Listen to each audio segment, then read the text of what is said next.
Untuk video kali ini, jom kita bincangkan tajuk Ruang dan Masa dalam Sejarah. Sebelum kita pergi lebih jauh, apa kata kita lihat dahulu objektif pembelajaran. Pada akhir tontonan video ini, cikgu berharap murid dapat membezakan konsep ruang dan masa dalam sejarah dan menghurai kepentingan memelihara sumber sejarah untuk generasi akan datang.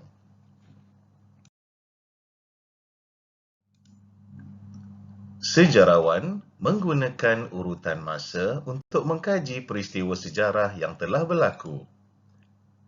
Urutan masa dikenali sebagai kronologi.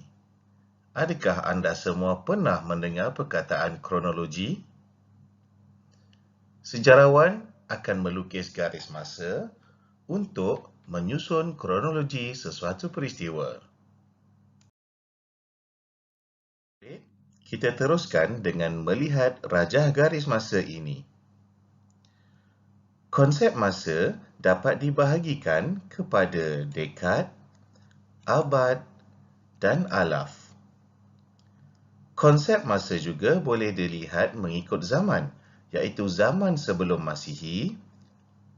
Zaman sebelum Masihi juga dikenali sebagai zaman sebelum kelahiran Nabi Isa. Dan zaman Masihi juga dikenali zaman selepas kelahiran Nabi Isa. Jika anda semua dapat lihat daripada rajah garis masa ini, dekad adalah tempoh masa 10 tahun. Ya, sama seperti umur anda semua. Murid-murid tahun 4 berumur 10 tahun. Dalam erti kata lain, anda semua sudah 1 dekad hidup di dunia ini. Begitu juga dengan abad. Jika kita lihat di sini, abad merupakan tempoh masa 100 tahun. Jadi, apa-apa saja yang berusia 100 tahun, maknanya dia juga berusia 1 abad. Kita pergi kepada alaf. Alaf pula adalah tempoh masa 1000 tahun.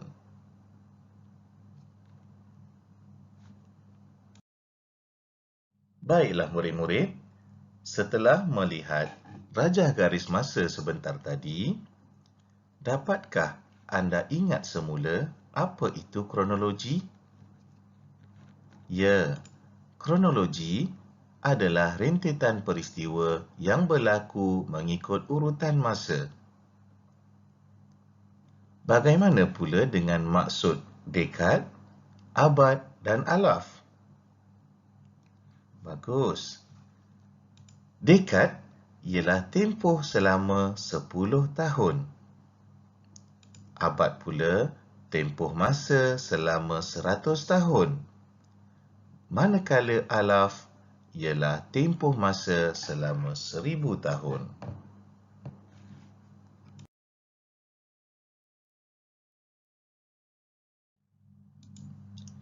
Ruang sejarah yang luas membolehkan sejarawan menjalankan penyelidikan mengikut bidang tertentu seperti politik, ekonomi dan sosial.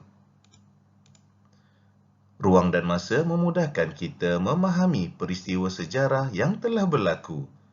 Oleh itu, kita dapat menulis peristiwa sejarah yang lengkap dan tersusun.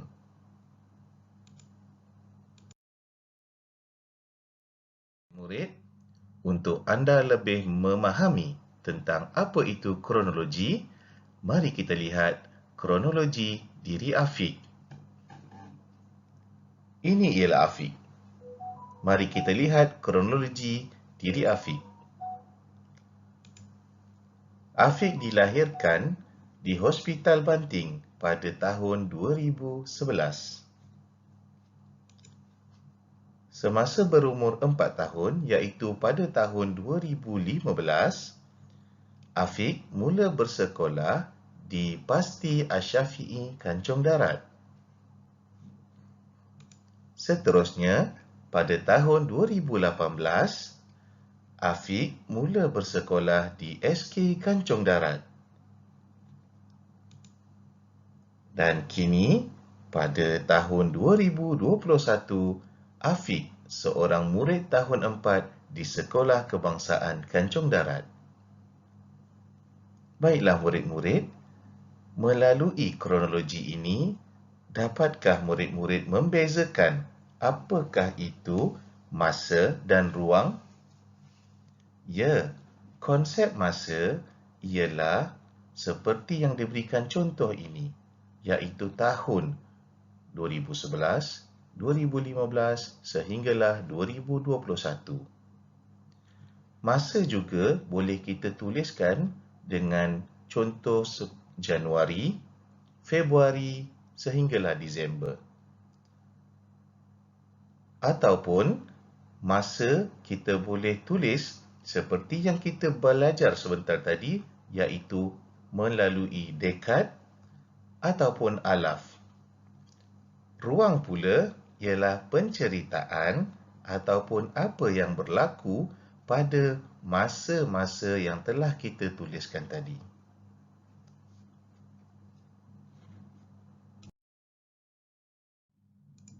Baiklah murid-murid, mari kita kaitkan pelajaran kita pada hari ini dengan negara kita.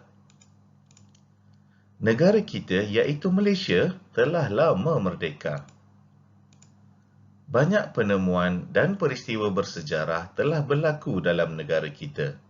Seharusnya, peristiwa-peristiwa bersejarah ini perlu disimpan untuk diingati generasi akan datang. Jadi, dapatkah anda huraikan kepentingan memelihara sumber sejarah untuk generasi akan datang?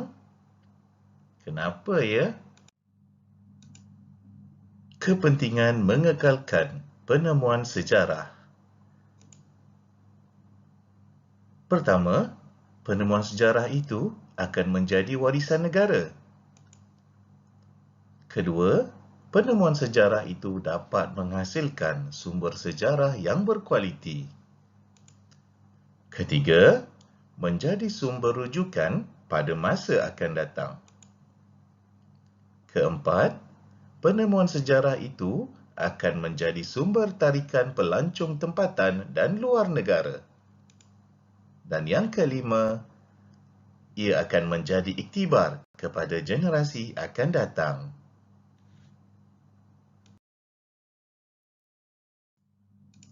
Baiklah murid-murid, sampai di sini saja pertemuan kali ini.